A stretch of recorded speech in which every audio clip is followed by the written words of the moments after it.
বাহিৰত আমি কি কৈছো যে পীযুষ হাজৰিকাৰ পাখি কাটি দিলে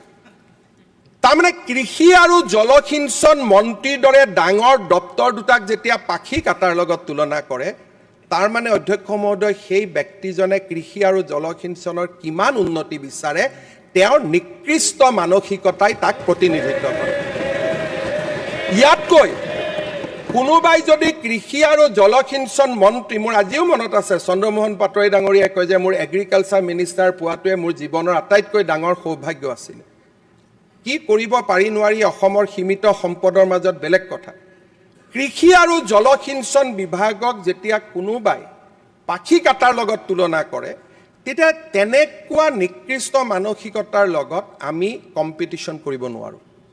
তাত কাৰণ আমাৰ নিজৰ নিজৰ ৰিজাৰ্ভেশ্যন আছে আমি আমাৰ ৰেষ্ট্ৰিকশ্যন আছে আমি কেনেকৈ তাৰ লগত কম্পিটিশ্যন কৰিম অধ্যক্ষ মহোদয় অসমৰ মাল্টি ডাইমেনশ্যনেল পভাৰ্টি দৰিদ্ৰতা 2015 চনত যেতিয়া নীতি আয়োগে বা তেতিয়াৰ প্লেনিং কমিছনে প্ৰথম ডেটা দিছিলে অসমৰ দৰিদ্ৰতা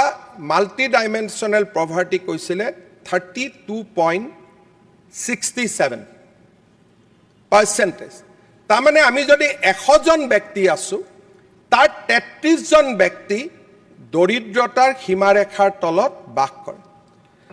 অধ্যক্ষ মহোদয় আজি অসমৰ মাল্টি ডাইমেনশ্যনেল পভাৰ্টি হৈছে 14.47 অধ্যক্ষ মহোদয় 20% লোকক 20% পৰিয়ালক দৰিদ্ৰতাৰ কৰাল গ্ৰাসৰ পৰা মুক্ত কৰাৰ কৃতিত্ব এইখন চৰকাৰে নিশ্চিতভাৱে ল'ব পাৰে অধ্যক্ষ মহোদয় when you attack poverty আপুনি যেতিয়া পভাৰ্টিক আক্ৰমণ কৰিব তাৰ অল ওয়াইজ ৰিকগনাইজ ফৰ্মুলা হৈছে ডাইৰেক্ট ক্যাশ বেনিফিট ট্ৰান্সফাৰ কাৰণ অধ্যক্ষ মহোদয় ইউ ডোন্ট হ্যাভ টাইম আপুনি ক'ব পাৰে কৃষি কৰক জলসিঞ্চন কৰক ক্ষুদ্ৰ উদ্যোগ কৰক মধ্যমীয়া উদ্যোগ কৰক অধ্যক্ষ মহোদয় over A period of 50 years এনেকুৱা ইনফ্ৰাষ্ট্ৰাকচাৰ হ'ব পাৰে অসমত আজি আমি কিমান জলসিঞ্চন কৰিম ম্যাক্স টু ম্যাক্স আমি কিমান টকাৰ বাজেট দিব পাৰিম অধ্যক্ষ মহোদয় আজি এজন সদস্যই কৈছে প্ৰতিখন গাঁৱতে জলসিঞ্চন কৰক ধুনীয়াকৈ কৰিব পাৰি 5 বছৰত ৰাস্তা নবনাও 5 বছৰত স্কুল নবনাও 5 বছৰত নিযুক্তি নিদিও আন একো কাম নকৰো অকল ইৰিগেশ্যন কৰিম দ্যাট ইজ ওয়ান এপ্ৰোচ আনটো এপ্ৰোচ হৈছে যে আমি জলসিঞ্চনত বেছি টকা আবলটন কৰিম ইউ গিভ প্ৰায়ৰিটি যদি মই প্ৰায়ৰিটিও দিওঁ 1.5 লাখ টকাৰ বাজেটখনত আমি কিমান প্ৰায়ৰিটি দিব পাৰো তাৰ মানে জলসিঞ্চন কৃষি ক্ষুদ্ৰ উদ্যোগ মজলীয়া উদ্যোগ এই ধৰণৰ ব্যৱস্থাৰে যদি দৰিদ্ৰতাক আক্ৰমণ কৰিবলৈ যাওঁ it will take 20 years 70 years স্বাধীনতাৰ পিছত আমি 70 বছৰ অপেক্ষা কৰিলো যে অসমত দৰিদ্ৰতাৰ সীমাৰেখা কেতিয়া সিঙ্গল ডিজিটলৈ আহিব কংগ্ৰেছ ফেইল কিয় কাৰণ কংগ্ৰেছৰ দিনত বেংক একাউণ্ট নাছিল কংগ্ৰেছৰ দিনত আধাৰ নাছিল ইচ্ছা থাকিলেও ৰাজীৱ গান্ধী ডাঙৰীয়াই কৈছিলে যে মই 100 টকা পঠালে 10 টকাহে হিতাধিকাৰীজনে পায় 90 টকা ৰাস্তাত নোহোৱা হয় এটো মোৰ বক্তব্য নহয় ৰাজীৱ গান্ধী ডাঙৰীয়াই এই কথা উল্লেখ কৰিছে অধ্যক্ষ মহোদয় 2015-16 পৰা 2026 ভিতৰত যোৱা 10 বছৰত অসমত যদি মাল্টি ডাইমেনশ্যনেল পভাৰ্টি 32.67 পৰা ইট হ্যাজ ৰিডিউসড টু 14% আৰু আজি হয়তো নীতি আয়োগৰ নতুন যদি সমীক্ষা ওলাই উইল বি সিঙ্গল ডিজিট মই নিশ্চিত ইয়াত আটাইতকৈ গুৰুত্বপূৰ্ণ ভূমিকা পালন কৰিছে ডাইৰেক্ট ক্যাশ বেনিফিট ট্ৰান্সফাৰ অৰ্থাৎ দুখীয়া লোকসকলৰ বেংক একাউণ্টত প্ৰত্যক্ষভাৱে টকা জমা দিয়া অধ্যক্ষ মহোদয় এই গোটেই আঁচনিবিলাকৰ ভিতৰত মোৰ ষ্টাডি নহয় একাডেমিক কেইবাখনো পেপাৰ চলাইছে যে অৰুণোদয়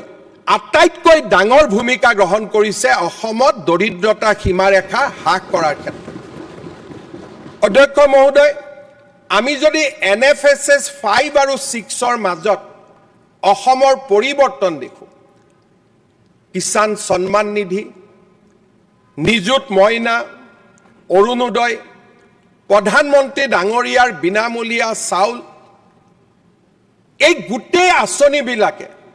আজি প্ৰত্যক্ষভাৱে দৰিদ্ৰতাক আক্ৰমণ কৰিছে। মই কেতিয়াবা আচৰিত হওঁ যে বামপন্থীত বিশ্বাস কৰা ব্যক্তিসকলে যেতিয়া অৰুণোদয় আঁচনিখনক আক্ৰমণ কৰে। অধ্যক্ষ মহোদয়, অৰুণোদয়ৰ দৰে আঁচনি যেতিয়ালৈকে কৃষি জলসিঞ্চনে এটা পৰ্যায় নাপায়, বানপানীৰ সমস্যা যেতিয়ালৈকে আমি সমাধান কৰিব নোৱাৰোঁ, যেতিয়ালৈকে আমি মাল্টিপল ক্ৰপিং আৰম্ভ কৰিব নোৱাৰোঁ, সেই মুহূৰ্তলৈকে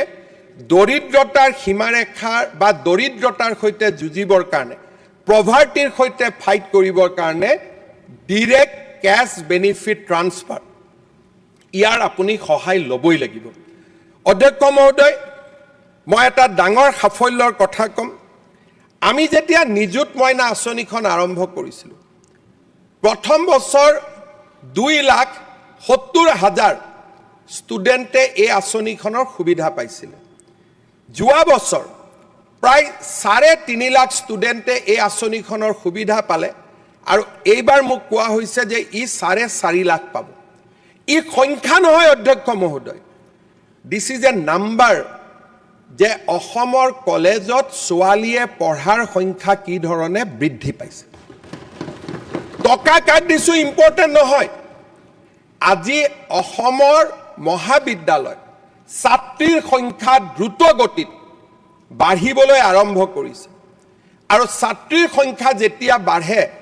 বাল্য বিবাহ বন্ধ হয়। ছাত্ৰীৰ সংখ্যা যেতিয়া শিক্ষানুষ্ঠানত বাঢ়ে ই জনসংখ্যা নিয়ন্ত্ৰণ কৰে, আৰু ছাত্ৰীৰ সংখ্যা যেতিয়া সমাজত বাঢ়ে ই সমাজত সমতাৰ সৃষ্টি কৰে, নাৰীক অধিকাৰ প্ৰদান কৰে। অধ্যক্ষ মহোদয়, এখন সৰু ৰাজ্য হিচাপে আমি অত্যন্ত এখন সৰু ৰাজ্য,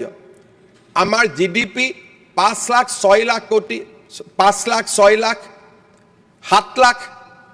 আৰু তাৰ তুলনাত পশ্চিমবংগ, মহাৰাষ্ট্ৰ, তেওঁলোকৰ GDP হৈছে 20 লাখ কোটি টকাতকৈ বেছি। অসমৰ দৰে এখন সৰু ৰাজ্যত অধ্যক্ষ মহোদয়, যোৱা 5টা বছৰৰ অবিৰত সংগ্ৰামৰ পিছত আমি কেইবাটাও চমকপ্ৰদ সাফল্য লাভ কৰিছোঁ। নিযুত মইনা, নিযুত বাবু, অৰুণোদয়ে দৰিদ্ৰতাক আক্ৰমণ কৰিছে, সমতাৰ সৃষ্টি কৰিছে। অধ্যক্ষ মহোদয়, NFSS 5 2019-21ত ওলাইছিলে, NFSS 6 2026ত পাব্লিছ হৈছে। এক প্ৰকাৰ আমাৰ চৰকাৰখনৰ 5 বছৰৰ যি যাত্ৰা, তাৰ লগত NFSS 5ৰ পৰা NFSS 6 এই যাত্ৰা সমান্তৰালভাৱে আগবাঢ়িছিল। অধ্যক্ষ মহোদয়, মেটাৰ্নেল মৰ্টেলিটি, আজি আমি মেটাৰ্নেল মৰ্টেলিটি সুধিব খুজিছোঁ, মাল্টি ডাইমেনশ্যনেল প্ৰপাৰ্টি ইণ্ডেক্সত অসম ভাৰতৰ কেই নম্বৰত আছে? অধ্যক্ষ মহোদয়, নম্বৰৰ প্ৰতিযোগিতা কৰিবৰ কাৰণে 6 নম্বৰ। আটাইতকৈ বেয়া পজিশ্যনৰ ভিতৰত বিহাৰ 1 নম্বৰ, অসম 6 নম্বৰ। অধ্যক্ষ মহোদয়, 6 নম্বৰত হোৱাটো কিমান ডাঙৰ ভাগ্যৰ কথা। অধ্যক্ষ মহোদয়, 6 নম্বৰত হোৱাটো দুখীয়াৰ ভিতৰত 6 নম্বৰ, ইণ্ডিয়াৰ ভিতৰত, ভাৰতবৰ্ষৰ দুখীয়াৰ ভিতৰত 6 নম্বৰ। অধ্যক্ষ মহোদয়, অধ্যক্ষ মহোদয়, আলফা বানপানী, ট্ৰাইবেল মুভমেণ্ট আৰু এই গোটেই পৰিৱেশৰ মাজত ভাৰতৰ ভিতৰত যদি স্থলৰ পৰা 6 নম্বৰ হৈছোঁ, সাফল্য নহয় জানো? হয়, পিছত আপুনি চাব। অধ্যক্ষ মহোদয়, মেঘালয়, ঝাৰখণ্ড, উত্তৰ প্ৰদেশ, অধ্যক্ষ মহোদয়, পাছতে অসম আটাইতকৈ দুখীয়া ৰাজ্য। অধ্যক্ষ মহোদয়, গোটেই ভাৰতবৰ্ষৰ ভিতৰত 6 নম্বৰ দুখীয়া ৰাজ্য অসম। অধ্যক্ষ মহোদয়, দুখীয়া ৰাজ্য নীতি আয়োগৰ মতে অধ্যক্ষ মহোদয়, দুখীয়া ৰাজ্য। অধ্যক্ষ মহোদয়, মই আগতে কৈছোঁ যে ধেমালি কৰি থকালৈকে ঠিক আছে, চিৰিয়াছ কথাৰ পিছত। অধ্যক্ষ মহোদয়, আজি মহাৰাষ্ট্ৰৰ লগত মই প্ৰতিযোগিতা কৰিব পাৰোঁ নেকি? আজি মই অধ্যক্ষ মহোদয় আজি মই পশ্চিমবংগৰ লগত প্ৰতিযোগিতা কৰিব পাৰোঁ নেকি মই কমাই একলৈকে আনিব পাৰোঁ মই কমাই আজি কংগ্ৰেছৰ দিনত 33ৰ পৰা মই 14ত আনিছোঁ মই মোৰ লগত মই প্ৰতিযোগিতা কৰিব পাৰোঁ ক'লো নহয় মই সেইকাৰণে নৰেন্দ্ৰ মোদীক ধন্যবাদ জনাব লাগে সেইকাৰণে নৰেন্দ্ৰ মোদীক ধন্যবাদ জনাব লাগে যে তেওঁ ভাৰতৰ সকলো ৰাজ্যতে পভাৰ্টি আমাৰ পজিশন ভাল হোৱা নাই ভাৰতবৰ্ষৰ ভিতৰত 6 নম্বৰ আটাইতকৈ দুখীয়া ৰাজ্য Assam house for the whole day অধ্যক্ষ মহোদয় অখিল গগৈ এক্সপেল ফ্ৰম আপুনি দ্য হাউচ এটা ফৰ দ্য নিজে হোল ডাঙৰ কাৰণ ইয়াৰ মই কম কেনেকে আপুনিও এটা কাৰণ মই কম অধ্যক্ষ মহোদয় চাহ খাব মন দিছে অখিলদাৰ এই কাৰণে নাটক কৰি আছে চাহ অধ্যক্ষ মহোদয় ইয়াতে আজি আমাৰ মেটাৰনেল মৰ্টেলিটি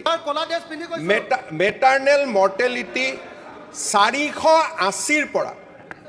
480ৰ পৰা আজি আমি 84লৈ নামি আহিব পাৰিছোঁ অধ্যক্ষ মহোদয় আজি যদি টোটেল ফাৰ্টিলিটি ৰেট 1.9ৰ পৰা আমি 1.6লৈকে নামিব পাৰিছোঁ অধ্যক্ষ মহোদয় আজি আমাৰ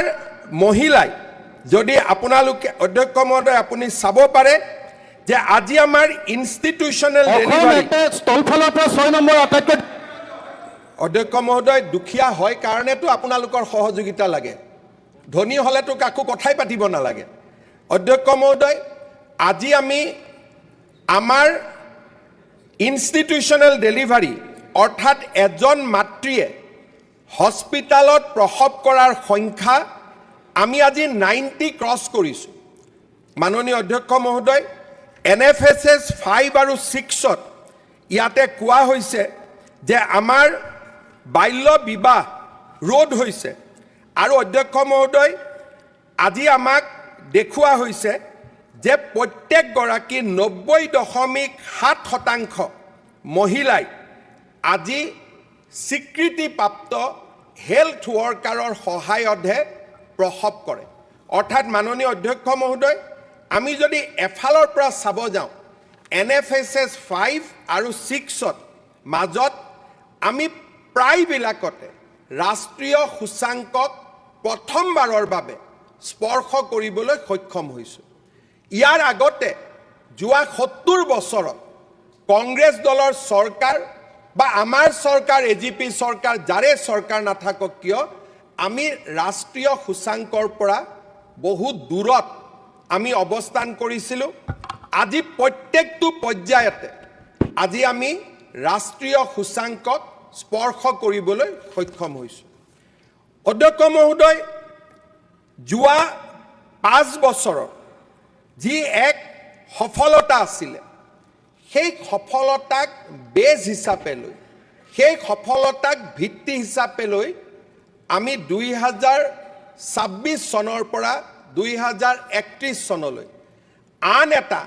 সোণখেৰীয়া যাত্ৰা হাতত লোৱাৰ বাবে এই বাজেটেদি আমি আমাৰ যাত্ৰা আৰম্ভ কৰিব খুজিছোঁ অধ্যক্ষ মহোদয় আমি ক'ৰ পৰা আজি ক'লৈকে আহিব খুজিছোঁ আপুনি অৱগত সমগ্ৰ দেশ এই সময়ত ৱেষ্ট এছিয়ান ক্ৰাইচিছ আজিও তেলৰ মূল্য $83 প্ৰতি বেৰেলত আজিও বাঢ়ি গৈ আছে এনে পৰিৱেশৰ মাজতো আমাৰ ৰাজ্য চৰকাৰে আমাৰ কৰ্মচাৰীসকলক আমি 60% ডিয়াৰলেছ এলাউন্স দিছোঁ এটা তুলনা হ'ব যে অসম কেই নম্বৰত আছে অধ্যক্ষ মহোদয় ভাৰতৰ মাত্ৰ 3খন ৰাজ্যই এই ক্ৰাইচিছৰ মাজতো কৰ্মচাৰীক ডিয়াৰনেছ এলাউন্স 60% দিছে কি হৈছে হাৰিয়ানা উৰিষ্যা আৰু অসম অধ্যক্ষ মহোদয় হয়তো আৰু দুখন এখন ৰাজ্যও দিব পাৰে মোৰ ডেটাৰ কৈও কিন্তু মেজৰিটি অফ ষ্টেট আজি কোনেও সাহস কৰা নাই তাৰ মাজত আজি আমি চৰকাৰী কৰ্মচাৰীক আপ টু ডেট 60% আজি আমি দিবলৈ সক্ষম হৈছোঁ এনেকুৱা এটা অৱস্থা হৈছে অধ্যক্ষ মহোদয় যদি 2 মাহ 3 মাহ দিয়েতো দেৰি হৈছে আমাৰ কৰ্মচাৰী পৰিষদে তাতো আহি আপত্তি কৰে কিন্তু অধ্যক্ষ মহোদয় মই বুজি পাওঁ যে যিটো সময়ত পশ্চিমবংগৰ দৰে যিটো সময়ত ডাঙৰ ডাঙৰ ৰাজ্যবিলাকে আমাক দিব পৰা নাই সেই সময়ত ৰাজ্য চৰকাৰে আমাৰ চৰকাৰী কৰ্মচাৰীসকলকো ন্যায় প্ৰদান কৰাৰ ক্ষেত্ৰত আমি কেতিয়াও পিছ হুকি অহা নাই অধ্যক্ষ মহোদয় আজি আমাৰ মাজত সমস্যা কি অসমত বহু দিনৰ পৰা এটা বাওঁপন্থী চিন্তাধাৰা বিৰাজমান হৈ আছে তেখেতসকলে ৰাজ্যখনক বাঢ়িব নিদিয়ে আৰু এটা ফিউডিয়েল ষ্টেটত তেওঁলোকে মানুহক ৰাখিব বিচাৰে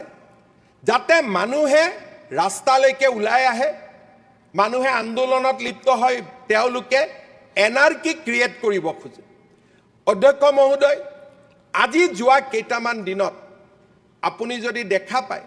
যে চৰকাৰে য'তেই এটা আঁচনি লৈছে তাতেই বাওঁপন্থী লোকসকলে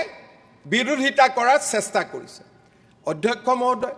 সদনত আহি কম আমাক হস্পিটাল লাগে সদনত আহি কম আমাক ৰাস্তা লাগে সদনত আহি কম আমাক জলসিঞ্চন লাগে সদনত আহি কম আমাক কৃষি লাগে কিন্তু অসমৰ বিকাশৰ বাবে আমি য'তেই আঁচনি লৈছোঁ তাতেই গৈ আমি বিৰোধিতা কৰিম অধ্যক্ষ মহোদয় অসমৰ বৰ্ধিত চাহিদাৰ প্ৰতি লক্ষ্য ৰাখি আমি অসমে বিকাশৰ ৰাস্তাত যাবই লাগিব আজি যদি আমি প্ৰতিযোগিতাত লিপ্ত নহওঁ অসম 6 আৰু 4 এক নম্বৰত তলৰ পৰা থাকিব আৰু যদি আমি প্ৰতিযোগিতাত লিপ্ত হওঁ অসমত যদি আমি উন্নয়নৰ প্ৰতিযোগিতাত লিপ্ত হওঁ টাফ জব কিন্তু আমি লাহে লাহে আমাৰ ৰাজ্যখনক আগুৱাই লৈ যাব পাৰিম this is a era of competitive federalism Bharat চৰকাৰে কাক সহায় কৰিব যিখন ৰাজ্যই ৰিফৰ্মৰ কথা ক'ব যিখন ৰাজ্যই দেশক আগুৱাই লৈ যোৱাৰ কথা ক'ব যিখন ৰাজ্যই ক'ব যে মই ইলেক্ট্ৰিচিটি সাৰপ্লাস হ'ম যিখন ৰাজ্যই ক'ব মই 100% লিটাৰেসি আনিম যিখন ৰাজ্যই ক'ব যে মই উদ্যোগীকৰণ কৰিম যিখন ৰাজ্যই ক'ব মই ৰপ্তানি কৰিম যিখন ৰাজ্যই ভাৰতৰ বিকাশত সহযোগিতা বিচাৰিব খুজিব সেইখন ৰাজ্যক ভাৰত চৰকাৰে সহায় কৰিব আৰু যিখন ৰাজ্যই ভাৰতবৰ্ষখনক আগুৱাই যাব নিদিব নিশ্চিতভাৱে সেইখন ৰাজ্যক কোনো চৰকাৰে কেতিয়াও সহায় নকৰে আৰু যেতিয়া সহায় নকৰিব আপুনি সদায় সকলো ফালৰ পৰা পিছ পৰি থাকিব লাগিব অধ্যক্ষ মহোদয় আমাৰ পূৰ্বাঞ্চল আৰু উত্তৰ পূৰ্বাঞ্চলত কেইবাটাও নতুন পলিটিক্যাল এণ্ড ইকনমিক ডেভেলপমেণ্ট হৈছে ইমান দিনে উত্তৰ পূৰ্বৰ ভিতৰত অসম আটাইতকৈ উন্নত প্ৰদেশ আছিল আমাৰ যিখিনি সম্পদ আছিল তাক আমি ব্যৱহাৰ কৰিছিলোঁ আৰু অসমে স্বাভাৱিকভাৱে উত্তৰ পূৰ্বৰ আটাইতকৈ বিকশিত ৰাজ্য হিচাপে স্থান লাভ কৰিছিল এতিয়া অধ্যক্ষ মহোদয় অৰুণাচল প্ৰদেশত তাৰ ৰাইজে চৰকাৰে লগ লাগি 30,000 মেগাৱাট ইলেক্ট্ৰিচিটি উৎপাদন কৰিব খুজিছে আৰু ইতিমধ্যে 10,000 মেগাৱাট ইলেক্ট্ৰিচিটি উৎপাদনৰ কাম আৰম্ভ হৈছে 30,000 মেগাৱাট ইলেক্ট্ৰিচিটিৰ পৰিকল্পনা হৈছে কতো এটা আন্দোলন নাই কতো এটা প্ৰতিবাদ নাই কতো এটা হুলস্থুল নাই আৰু 10 ইয়াৰ্ছৰ ভিতৰত যদি এই আটাইখিনি জলবিদ্যুৎ প্ৰকল্প কমপ্লিট হয় অৰুণাচল প্ৰদেশৰ জিডিপি অসমতকৈ দুগুণ আগবাঢ়ি যাব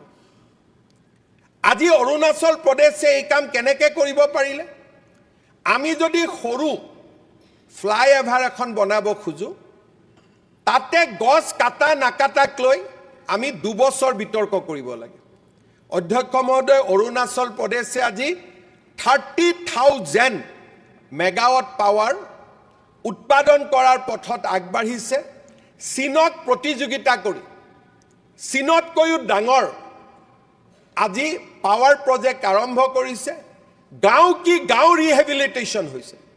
মানুহে নিজৰ গাঁৱৰ পৰা উঠি গৈছে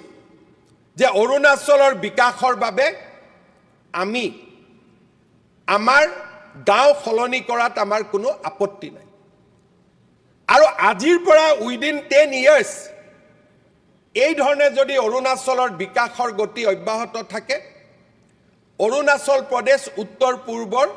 আটাইতকৈ চহকী ৰাজ্যত ৰূপান্তৰ হ'ব অধ্যক্ষ মহোদয় অন্ধ্ৰ প্ৰদেশ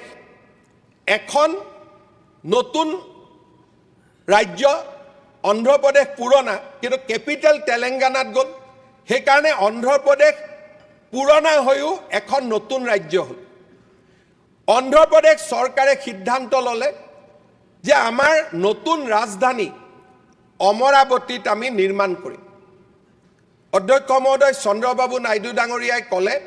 ২৭খন গাঁৱৰ মানুহক ক'লে যে আপোনালোকৰ মাটিবোৰ আপোনালোকে এৰি দিয়ক যেতিয়া অমৰাৱতী হ'ব আপোনালোকক মই কমাৰ্চিয়েলি ডেভেলপ প্লটছ আপোনালোকক মই উভতাই দিম অধ্যক্ষ মহোদয় মই বিধানসভাৰ প্ৰতিনিধি দলক কেতিয়াবা অমৰাৱতীলৈ যাবৰ বাবে অনুৰোধ কৰিম অমৰাৱতীখনৰ ডেভেলপমেণ্টৰ কাৰণে নিজৰ ৰাজ্যৰ এখন ৰাজধানী হওক তাৰ ডেভেলপমেণ্টৰ কাৰণে কৃষকে ৩০,০০০ একৰ মাটি অৰুণাচল চৰকাৰক হাঁহি হাঁহি গতাই দিলে অন্ধ্ৰ প্ৰদেশ অমৰাৱতী আজি নিৰ্মাণ হৈছে আৰু চন্দ্ৰবাবু নাইডু ডাঙৰীয়াই কৈছে যে যেতিয়া ইয়াত ৰাজধানী হ'ব ৰাজধানীৰ মাজত প্ৰতি একৰ লেণ্ডৰ বিপৰীতে ইমানখিনি ডেভেলপ মাটি আমি কৃষকসকলক উভতাই দিম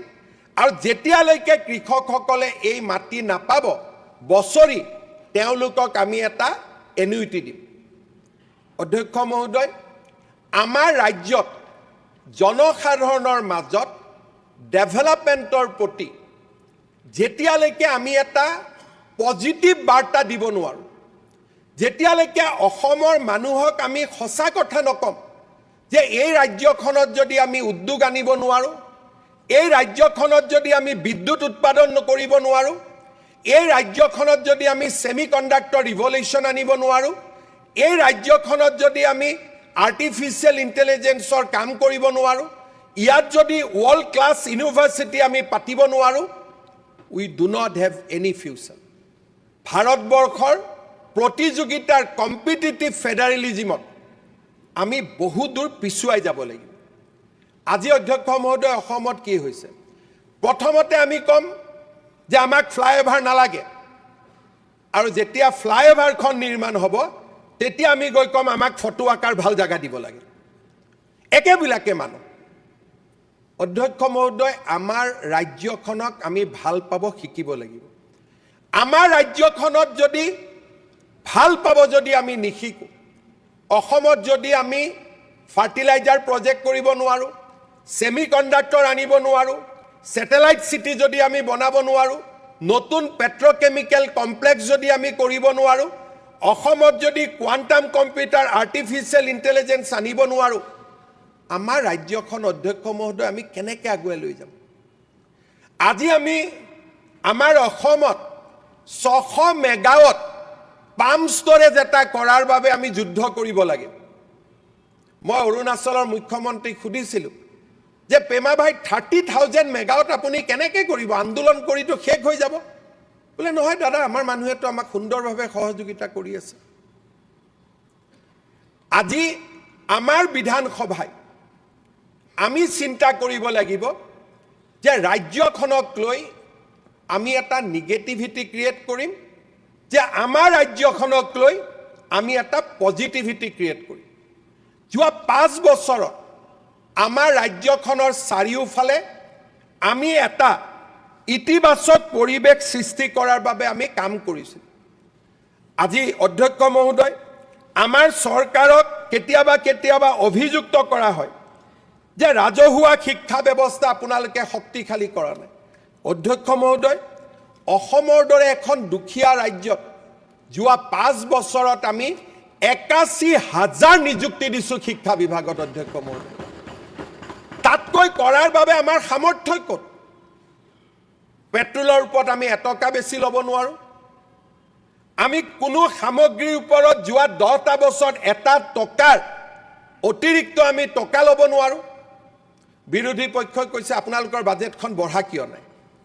ডেফিনেটলি অধ্যক্ষ মহোদয় বাজেট বাঢ়িব কিন্তু বাজেট বাঢ়িবৰ কাৰণে আমাক গ্ৰোথ লাগিব গ্ৰোথ কেতিয়া আহিব যেতিয়া আমি ৰাজ্যখনত উদ্যোগীকৰণ আনিব পাৰিম আমাৰ ৰাজ্যত কৃষিত পৰিৱৰ্তন আনিব পাৰিম বানপানীক আমি ৰুদ্ধ কৰিব পাৰিম আৰু আমাৰ ৰাজ্যত শিক্ষাক আমি আধুনিকৰণ কৰিব পাৰিম আজি অধ্যক্ষ মহোদয় এই বাজেটখনে অসমলৈ এটা পজিটিভিটি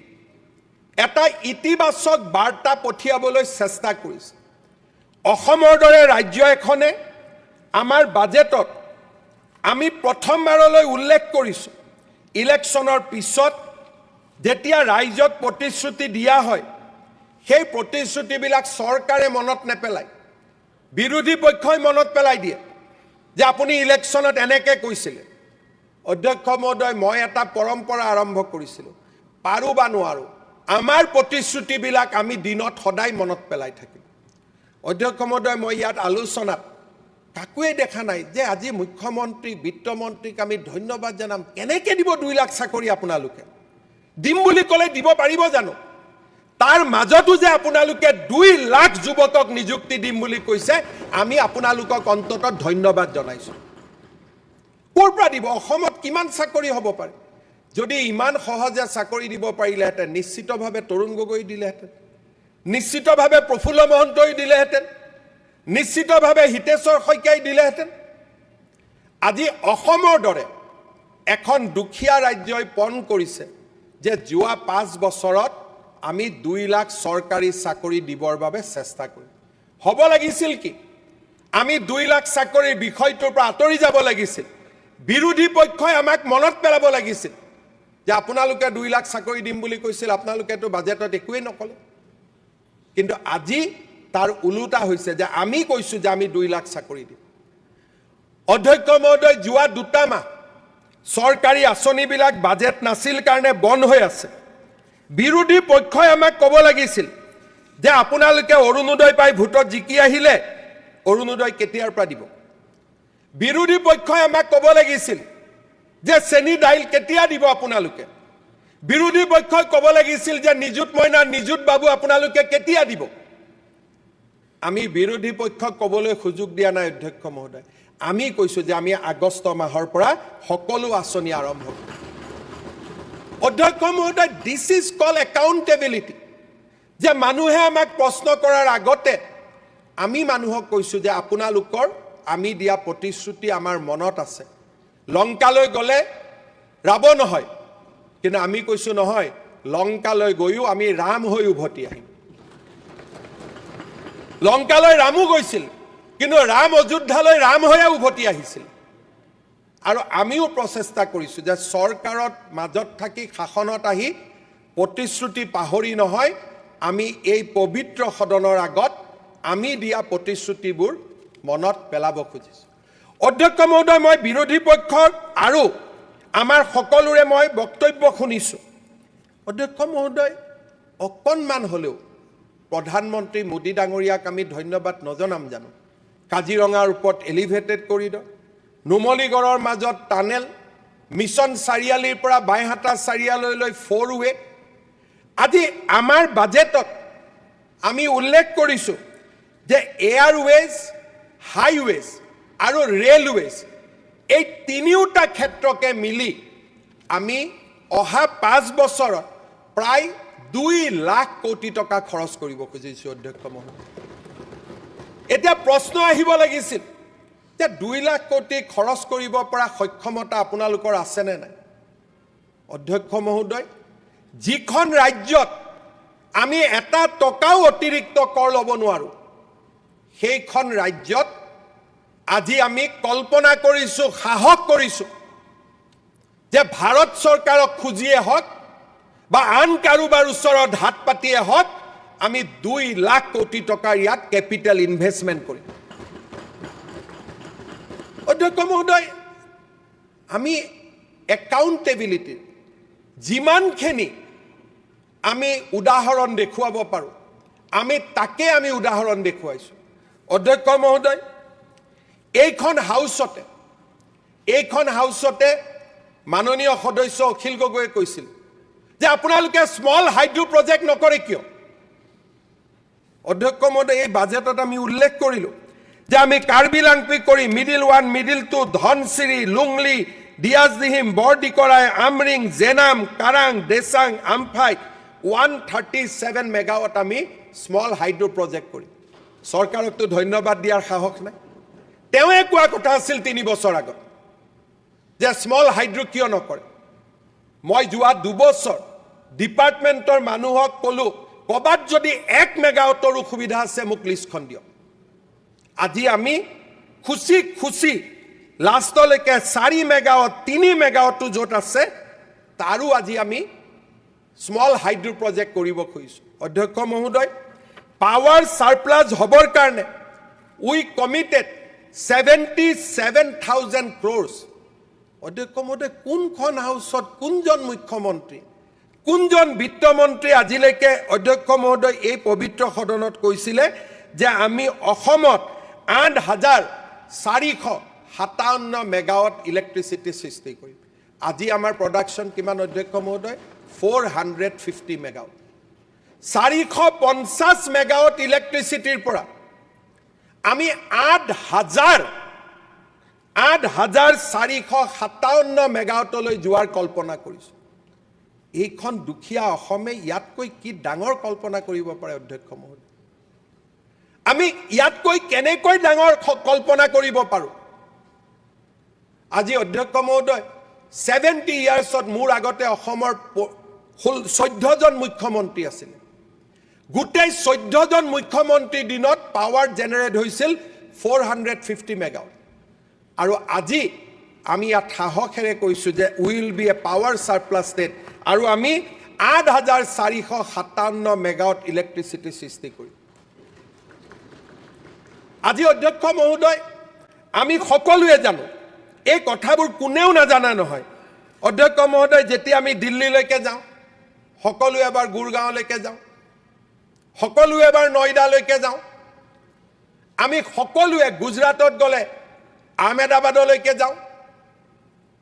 অন্ধ্ৰত গলে অমৰাৱতীলৈকে যাম আজি পাঞ্জাবত গলে মহালিলৈকে যাওঁ চণ্ডীগড়লৈকে যাওঁ সকলো মানুহে জানে যে এখন ৰাজ্যত যদি গ্ৰোথ আহিব লাগে growth will come only from urbanization আৰু গ্ৰোথ আহিলে ৰাজকোষত টকা আহে সেই টকা দুখীয়া মানুহৰ বিকাশৰ কাৰণে যাব পাৰে শিক্ষাৰ বিকাশৰ কাৰণে যাব পাৰে সংস্কৃতিৰ বিকাশৰ কাৰণে যাব পাৰে স্বাস্থ্যৰ বিকাশৰ কাৰণে যাব পাৰে আমি যদি গ্ৰোথ ৰাজ্যখনত নানো আমি যদি ৰাজ্যখনত বিকাশ নানো তেলে ৰাজ্যখনত দৰিদ্ৰতাৰ বিৰুদ্ধে আপুনি কেনেকৈ যুঁজিব আজি যদি আমি লেফ্ট মডেল চাওঁ লেফ্ট মডেল অফ ইকনমি তেওঁলোকে পশ্চিমবংগ আৰু কেৰালাত লেফ্টৰ শাসন ব্যৱস্থা আছিল ত্ৰিপুৰাত শাসন ব্যৱস্থা আছিল আজি পৰিৱৰ্তন হ'ল কিন্তু পৰিৱৰ্তন হলেও যদি আপোনালোকে মডেল চাব পাৰে তাত এতিয়াও বহুত গাঁও আছে তেওঁলোকে মানুহক দুখীয়া কৰি ৰাখি The strategy was what? Strategy আছিল যে class war হ'ব লাগে What is the left ideology? That there should be a class war. Class war কেতিয়া হ'ব যেতিয়া মানুহৰ মাজত continuously নুপুৱাৰ বেদনা ক্ৰিয়েট কৰি থাকিব তেতিয়া people will attack the affluent class কিন্তু what is our economy যে কোনোবা যদি affluent হৈছে দুখীয়া মানুহ এজনকো আমি উঠাই আনিম সমান ধনী হোৱাৰ সুবিধা দিম আমি দুখীয়া মানুহ এজনৰো ঘৰত চাকৰি দিম দুখীয়া মানুহ এজনকো আমি উদ্যোগত সুবিধা দিম so that he can climb in a class ladder লেফটে বিচাৰে যে দুখীয়া হৈ থাকক এটা সময়ত অতিষ্ঠ হৈ যাতে তেওঁলোক ৰাজপথলৈ ওলাই আহিব পাৰে কিন্তু this is not our philosophy সেই কাৰণে হাৰিয়ানাই Satellite city বনালে দিল্লীয়ে satellite city বনালে মুম্বাইয়ে নই মুম্বাই বনালে অন্ধ্ৰই অমৰাৱতী বনালে তেলেংগানাই নিউ হায়দৰাবাদ বনালে আজি আমি অসমত satellite city আনিব খুজিছো যাতে কোনেও এই গুৱাহাটীখনতে ঘৰ বনাব নালাগে, ঘৰ বনাব, ইউনিভাৰ্চিটি কৰিব, ইণ্ডাষ্ট্ৰি কৰিব, কোনো জাগাত যাব নালাগে, আমি একেটা জাগাতে তেওঁলোকক সুবিধা দিম। ইয়াত কৈছে স্যাটেলাইট সিটি কিয় লাগে? অধ্যক্ষ মহোদয়, যদি নয়ডা নহলহেঁতেন উত্তৰ প্ৰদেশ হলহেঁতেন নেকি? আজি আমি কিয় 6 নম্বৰত আছো? যদি গুৰগাঁও নাথাকিলেহেঁতেন হাৰিয়ানা 2 নম্বৰলৈকে যাব পাৰিলেহেঁতেন নেকি? আজি যদি নই মুম্বাই নাথাকিলেহেঁতেন আজি মুম্বাই হ'ব পাৰিলেহেঁতেন নেকি? মহাৰাষ্ট্ৰ হ'ব পাৰিলেহেঁতেন নেকি? আজি মানুহে ক'ব লাগিছিল যে চৰকাৰে প্ৰথমবাৰ স্যাটেলাইট সিটি কৰিব খুজিছে, আমি আদৰণি জনাইছোঁ। আমি মুখ্যমন্ত্ৰীক কম যে যাৰ পৰা মাটি ল'ব তাক ভাল কৰি টকা পইচা দিয়ক, ৰাইজৰ কষ্ট হ'ব নালাগে। কিন্তু গুৱাহাটীত স্যাটেলাইট সিটি এখন আমাক দৰকাৰ, নহ'লে ইয়াতে কৃত্ৰিম বানপানীৰ মাজত আমি সদায় থাকিব লাগিব। আমি কি কৰোঁ উল্টাই, যে কেনেকৈ স্যাটেলাইট সিটিখন নহওক, যাতে চৰকাৰৰ হাতত টকা নাহে, চৰকাৰৰ হাতত পুঁজি নাহে, চৰকাৰৰ ওচৰত সকলোৱে দাবী লৈ আহিব যে মোক ৰাস্তা দিয়ক, মোক বিটিচিত টকা দিয়ক, মোক কাৰ্বি আলঙত দিয়ক, মোক ডিমা হাছাওত দিয়ক। চৰকাৰে টকা দিব নোৱাৰিব আৰু এটা নতুন আন্দোলন অসমখনক আকৌ এবাৰ অস্থিৰতাৰ ফালে লৈ যাব। অধ্যক্ষ মহোদয়, মানুহৰ সীমা বাঢ়িছে। মই যেতিয়া বিত্তমন্ত্ৰী আছিলোঁ, বিটিচি হৈছিলে, আমি 300 কোটি টকা দিছিলোঁ। আজি তেওঁলোকৰ প্ৰয়োজন আছে, বছৰত অতি কমেও 2000 কোটি টকা তেওঁলোকক লাগে। অধ্যক্ষ মহোদয়, মোৰ হাতত যদি টকা নাহে মই ক'ৰ পৰা টকা দিম? মোৰ হাতত অহা টকাৰ ৰাস্তা কোনোবাইতো খুলি দিব লাগিব। যদি আজি স্যাটেলাইট সিটি আমি কৰিব নোৱাৰোঁ, আদানী আম্বানীক যদি আমি মাতিব নোৱাৰোঁ, তে ৰুল কৰক, ভাৰতবৰ্ষৰ কোনো ৰাজ্যত আদানী আম্বানী যাব নালাগে। আদানী আম্বানীয়ে উৰিষ্যাত 10 লাখ 20 লাখ কোটি টকা খৰচ কৰিব, তাৰ হাজাৰ হাজাৰ ল'ৰাই উদ্যোগত চাকৰি পাব আৰু অসমৰ ল'ৰাবিলাকে তাত চাকৰি কৰিব যাব। আৰু মই শ্ৰদ্ধাঞ্জলি আঁচনিৰে তেওঁলোকৰ মৃতদেহ অসমলৈকে উভতাই আনি থাকিম।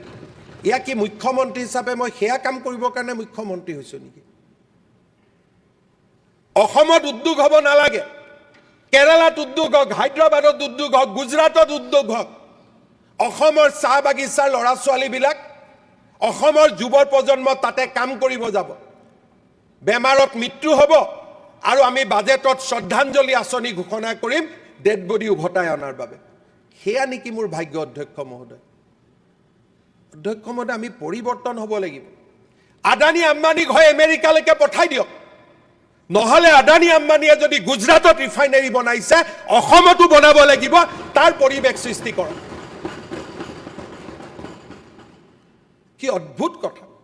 ক'তো আদানী আম্বানীক আনিবৰ কাৰণে 10 বছৰৰ প্ৰচেষ্টা কৰিব লাগে। আমাৰ বামপন্থীসকলে ক'ৰবাত যদি সৰু মাটি এডোখৰলৈকেতো আদানী আম্বানীৰ কাৰণে। হাৰি এই ধৰণৰ এটা ব্যৱস্থাৰে তেওঁলোকে মানুহৰ মাজত এটা বিদ্ৰোহৰ ভাৱ সৃষ্টি কৰিব খোজে। আজি গুৱাহাটী এয়াৰপোৰ্ট হ'ল, গুৱাহাটী এয়াৰপোৰ্টততো প্ৰত্যেকজন অসমীয়া ল'ৰাই চাকৰি কৰে। যদি আদানীয়ে ইমান ডাঙৰ গুৱাহাটী এয়াৰপোৰ্টটো নবনালেহেঁতেন 500 ল'ৰাই চাকৰি তাত পালেহেঁতেন নেকি? সদায়তো আমি এটা সৰু এয়াৰপোৰ্টতে থাকিব লাগিলহেঁতেন, 100 জনে ৱৰ্কাৰ থাকিলহেঁতেন। অধ্যক্ষ মহোদয়, আজি আমি আগবাঢ়ি যোৱা ষ্টেটৰ আমি যদি মডেলবিলাক চাব নোৱাৰোঁ, ৰাইজে দাবী কৰিব লাগিছিল যে গুৱাহাটীখন ঠেক হৈ গৈছে। উত্তৰ প্ৰদেশে যদি নয়ডা বনাব পাৰে, হাৰিয়ানাই যদি গুৰগাঁও বনাব পাৰে, গুৱাহাটীয়ে কিয় নতুন চিটি এখন বনাব নোৱাৰে? কিন্তু ইয়াত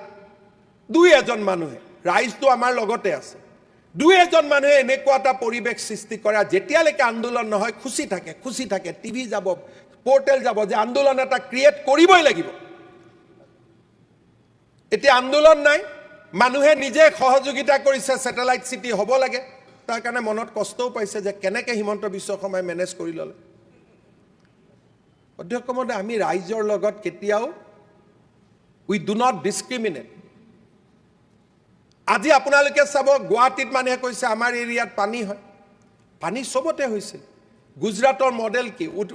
উৰিষ্যাৰ মডেল কি? পানী হোৱা অঞ্চলত তেওঁলোকে বা আৰবান য'ত প্লেনিং ভাল নাই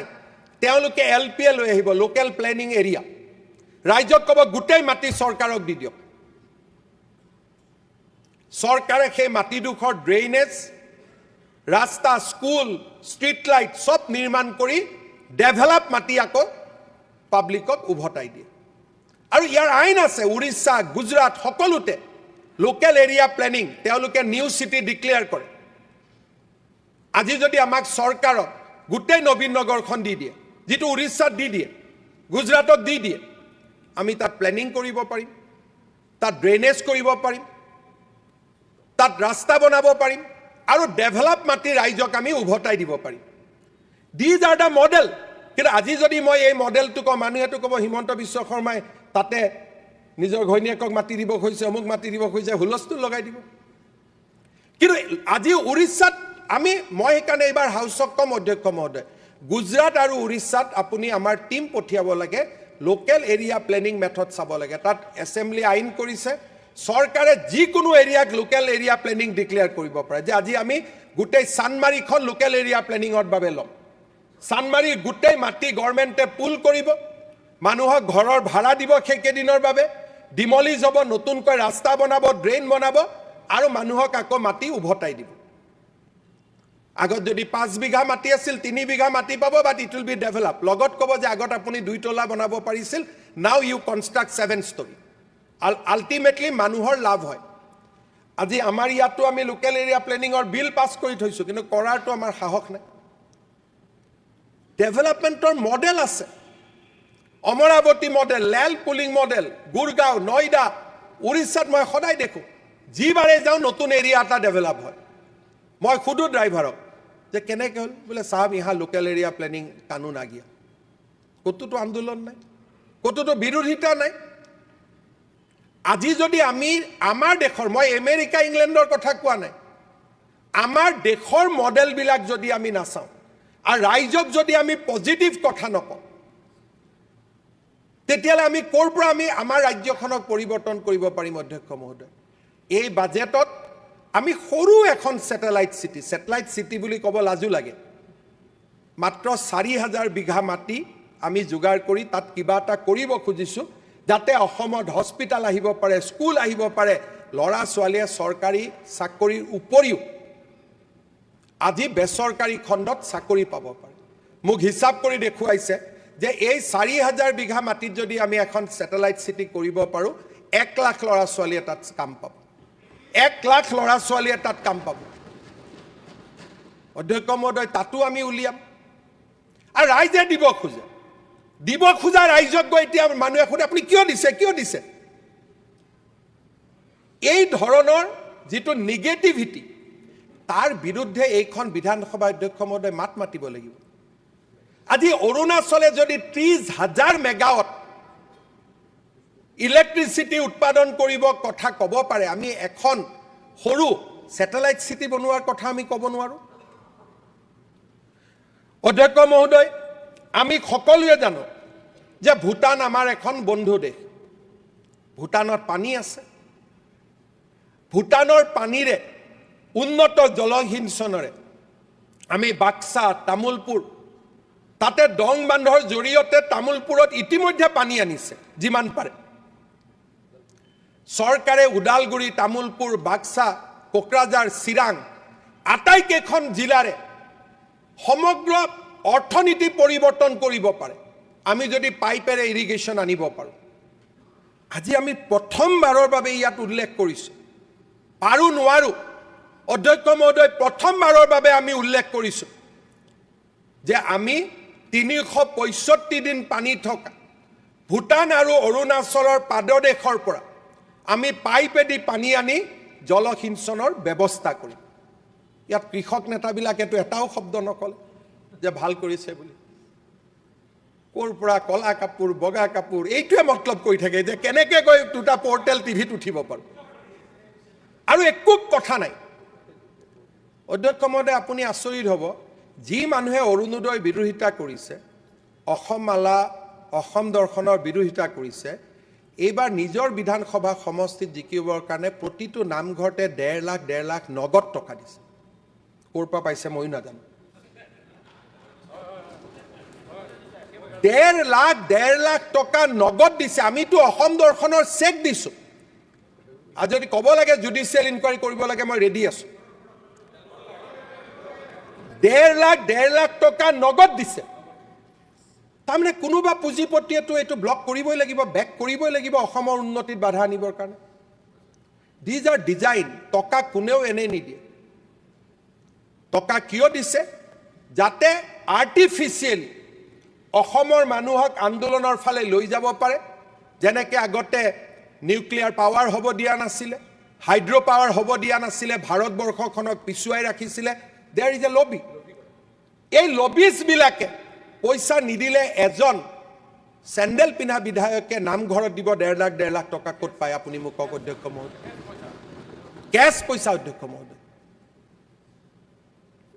নগদ টকা আমি সাহস নকৰোঁ অধ্যক্ষ মহোদয় 25 বছৰ বিধায়ক হৈ থকাৰ পিছত আৰু যদি মই ভুল কৈছোঁ আমাৰ কেইবাজনো অধ্যক্ষ মহোদয় প্ৰথমবাৰৰ বাবে আমি কৃষি আৰু জলসিঞ্চনৰ মাজত এইখন বাজেটত